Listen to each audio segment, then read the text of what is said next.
Hello friends, आज हम लोग कूलाम का नियम पढ़ेंगे।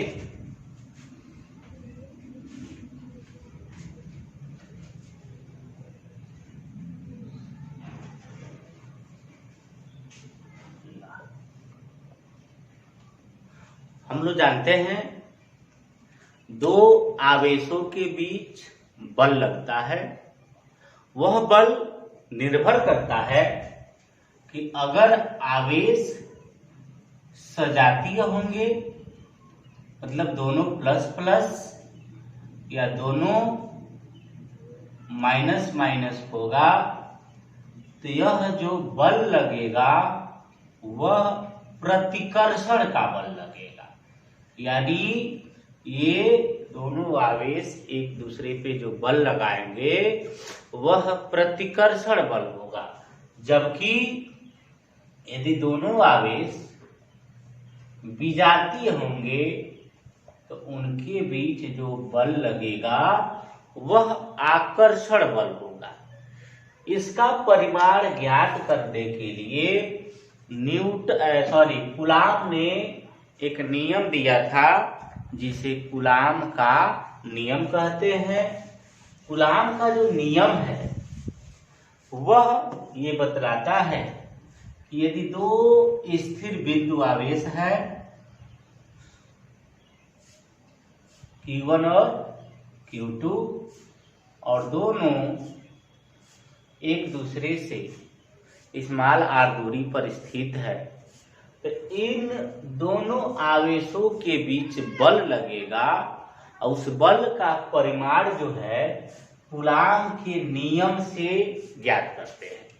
कूलाम का नियम क्या कहता है कि दो स्थिर बिंदु आवेशों के बीच लगने वाला बल उन आवेशों के गुणनफल के अनुक्रमानुपाती होता है तथा उनके बीच की दूरी के वर्ग के व्युत्क्रमानुपाती होता है। अर्थात यदि दो आवेश Q1 और Q2 वायु या निर्वात में एक दूसरे से स्मॉल r दूरी पर स्थित हो तो इनके बीच लगने वाला बल F जो होगा अनुक्रमानुपाती होगा Q1 Q2।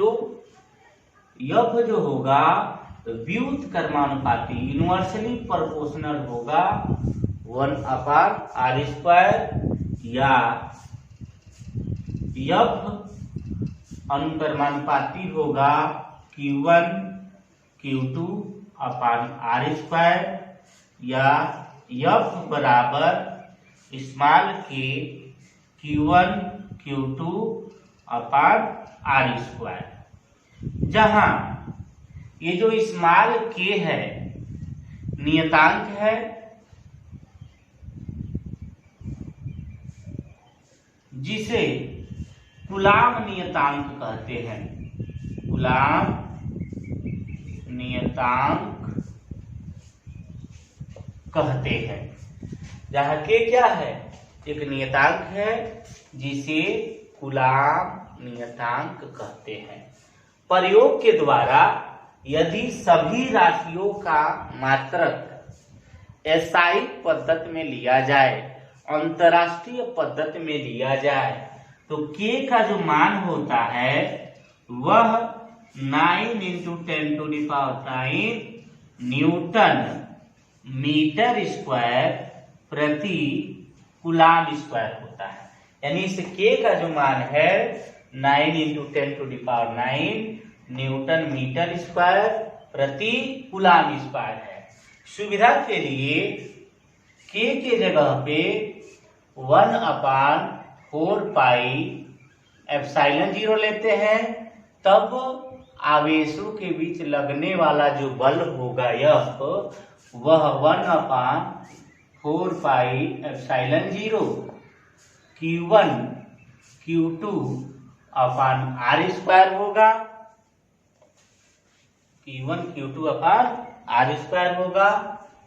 अब एक यहाँ पर ये आया है जिसको हम कहते हैं एप्साइलन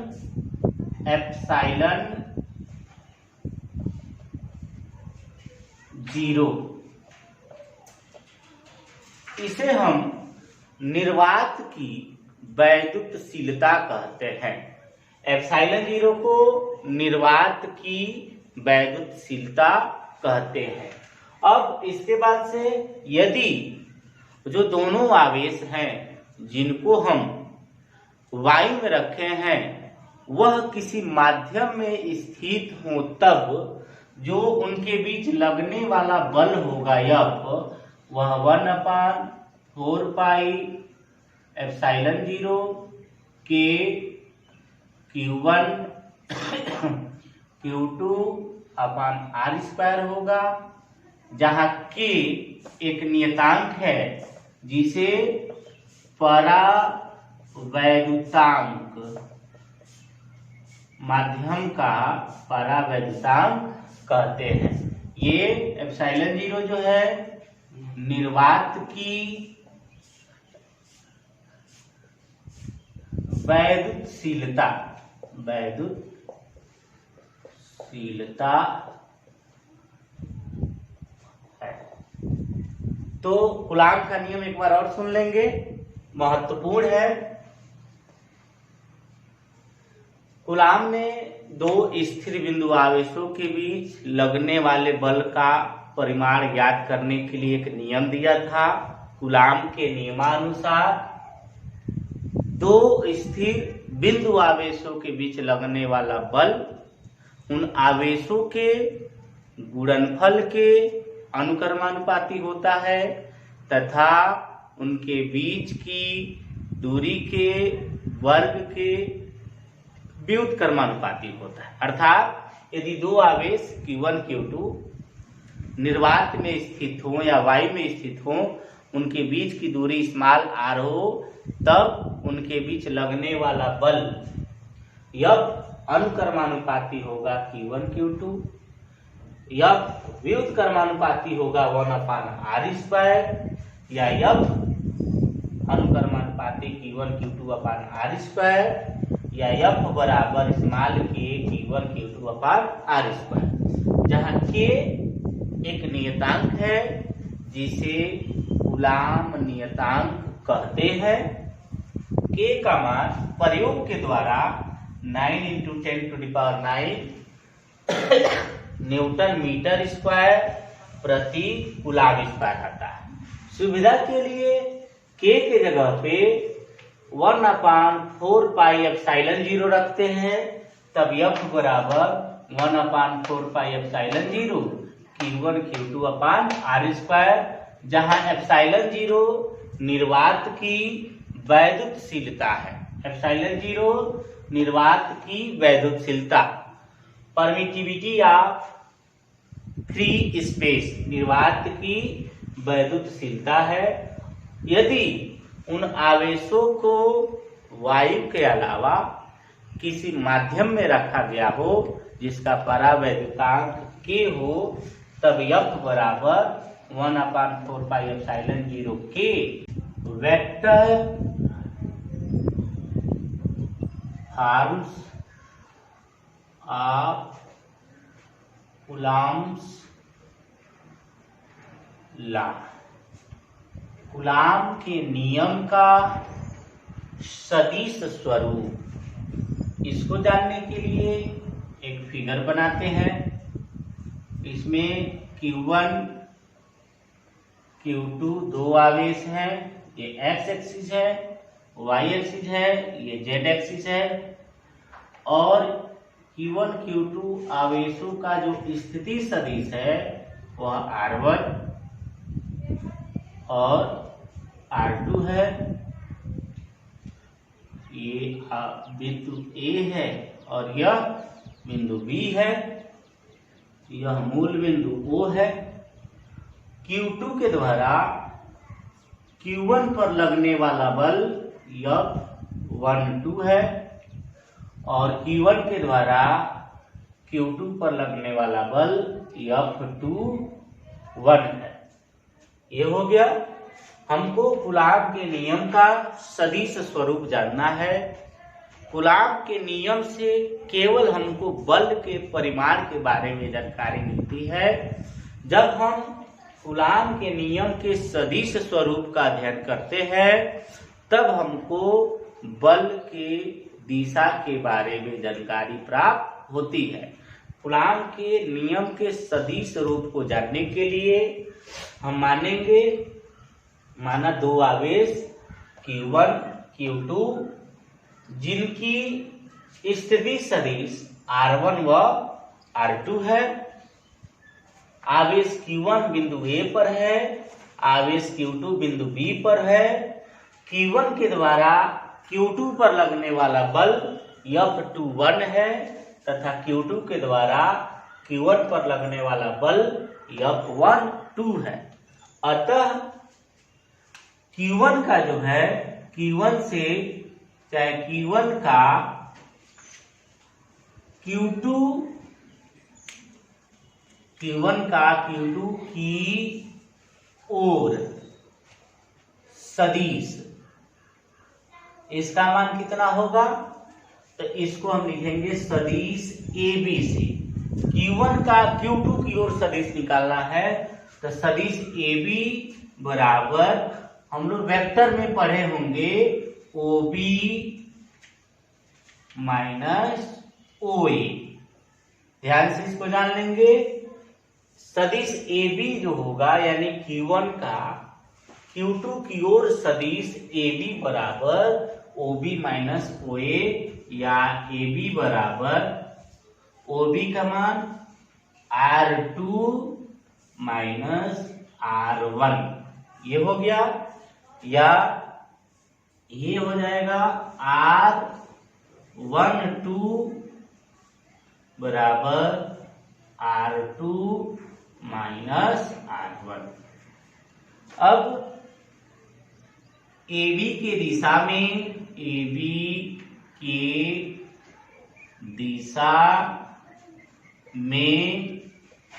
एकांक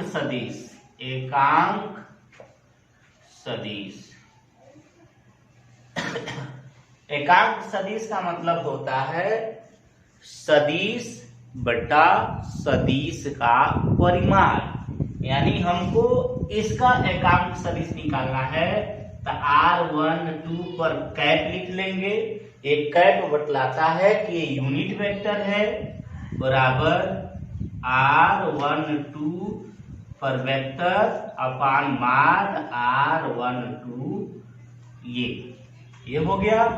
अब इसके बाद से Q1 के द्वारा Q2 पर बल, कूलाम के नियम से इसको निकालेंगे।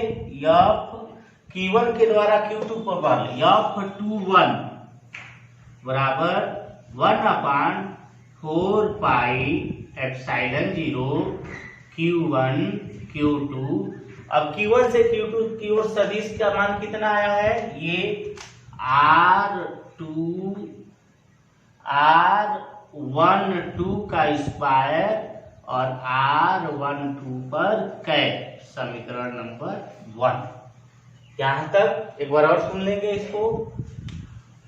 कूलाम के नियम का सदिश स्वरूप। कूलाम के नियम के सदिश स्वरूप को प्राप्त करने के लिए एक फिगर हमको बनाना पड़ेगा। इस फिगर में Q1 Q2 दो आवेश हैं जिनकी स्थिति सदिश क्रमशः R1 और R2 है। Q1 के द्वारा Q2 पर लगने वाला बल F21 है, जबकि Q2 के द्वारा Q1 पर लगने वाला बल F12 है। अब जो है Q1 का Q2 की ओर सदिश का मान कितना है? तो Q1 का Q2 की ओर सदिश AB बराबर OB माइनस OA, AB बराबर R2 माइनस R1 या R12 बराबर R2 माइनस R1। अब AB के दिशा में एकांक सदिश कितना है? तो R21 पर कैप बराबर R21 वेक्टर अपान R21 का परिमाण। अब Q1 के द्वारा Q2 पर कितना बल लग रहा है तो F21 बराबर 1/4πε0 Q1 Q2 अपान R12 का होल स्क्वायर और उसके बाद से R12 पर कैप, इक्वेशन नंबर फर्स्ट। इसके बाद हम निकालेंगे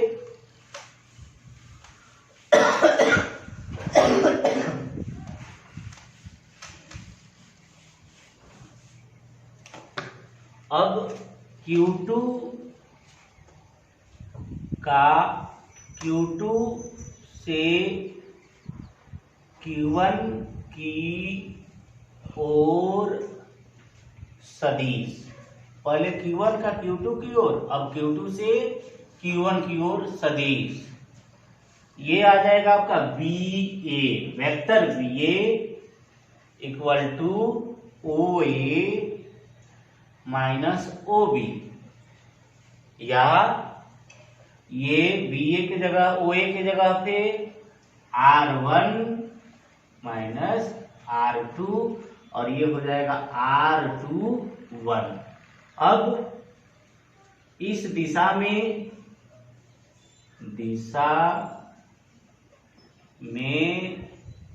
एकांक सदिश R21 पर कैप बराबर R21 अपान माड R21, ये हो गया।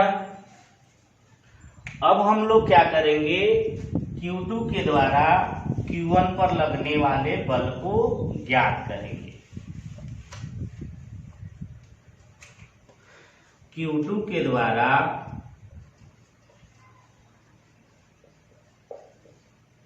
Q1 पर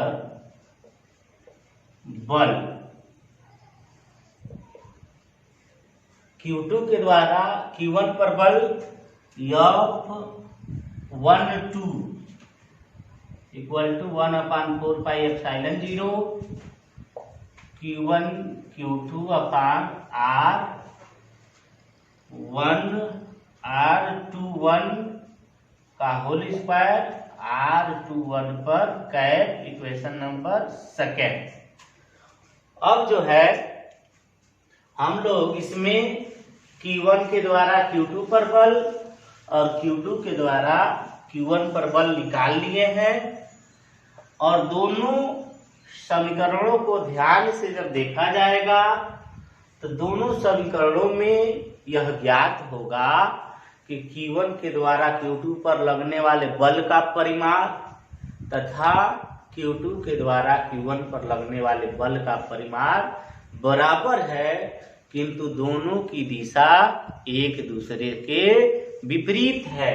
अतः from equation number first and second, तो ये आ जाएगा आपका F21 equal to minus F12, यानी इसको देख के यह ज्ञात होता है कि कूलॉम के नियम का सदिश स्वरूप न्यूटन के गति विषयक तृतीय नियम को प्रदर्शित करता है।